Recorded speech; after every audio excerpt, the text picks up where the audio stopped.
এই দেখেন মাল, দেখেন আপনি ভেতরে সব মাল দেখেছেন।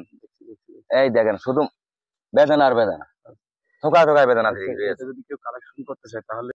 আসসালামু আলাইকুম ওয়া রাহমাতুল্লাহি ওয়া বারাকাতুহু। প্রিয় দর্শক মণ্ডলী, আমরা বরাবরই আরেকটি নার্সারির সন্ধানে চলে এসেছি। তো এই নার্সারিটা কোথায় এবং কোন জায়গায় আসলে আপনি এই জায়গা থেকে চারা কালেকশন করতে পারবেন, আমরা সম্পূর্ণ একটা ভিডিও দেওয়ার জন্য চেষ্টা করবো। আশা করি ভিডিওটা না টেনে শেষ পর্যন্ত দেখবেন। তো চলুন শুরু করে দেন। ভাই আসসালামু আলাইকুম। ওয়ালাইকুম আসসালাম। তো ভাই, আপনি যদি প্রথমে আপনার নামটা বলে, আপনার নার্সারির নামটা বলে, যদি লোকেশনটা বলতেন, আমার জায়গার নামটা। নাম Mohammad Jasimuddin, nursery Zahid agro nursery, Chuadanga, Nidikundu, Gangpara. তো আপনার এই জায়গায় দেখছি যে বেদনা গাছে পর্যাপ্ত পরিমাণে বেদনা ধরছে। তো আপনি যে জায়গায় বসে আছেন, এটা আসলে কি জাতের বেদনা? এটা হচ্ছে ইটালিয়ান। এটা তো মাশাআল্লাহ খুব বড় হ্যাঁ, হয়েছে। খুব বড় ইটালিয়ান বেদনা, তাও পরিচর্যা ঠিক মতো আমি করতে পারিনি। তো আপনি এই বেদনার চাষের সাথে কতদিন লেগে আছে?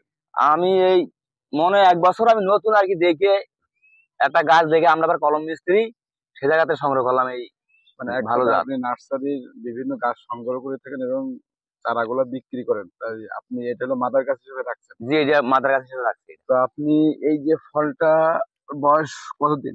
এই ফলটা বয়স 4 মাস। আর এই যখন আপনার যখন ফুল আসা শুরু থেকে শেষ পর্যন্ত অনেকে বলে যে আমরা বেদনা গাছে বেদনা টিকাইতে পারি না, পচে যায়।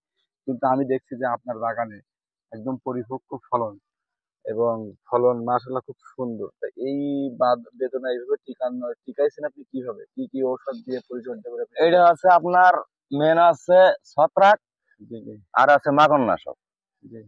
আর ওই বিষ হালকায় দিলি, মাঝে মধ্যে দিয়ে রাখলি। মেন হচ্ছে ছত্রাক আর এই মাকড়নাশক দিয়ে রাখলে আপনার ফল কোনো সমস্যা হবে না।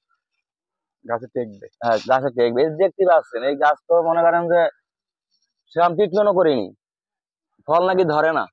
এই দেখেন মাল, দেখেন আপনি ভেতরে সব মাল দেখেছেন। দেখছি দেখছি দেখছি। এই দেখেন শুধু বেদনা আর বেদনা, থোকা থোকায় বেদনা আচ্ছা, দিয়ে এটা যদি কেউ কালেকশন করতে চায় তাহলে কিভাবে যোগাযোগ করবে? আপনার নাম্বারটা একটু বলেন।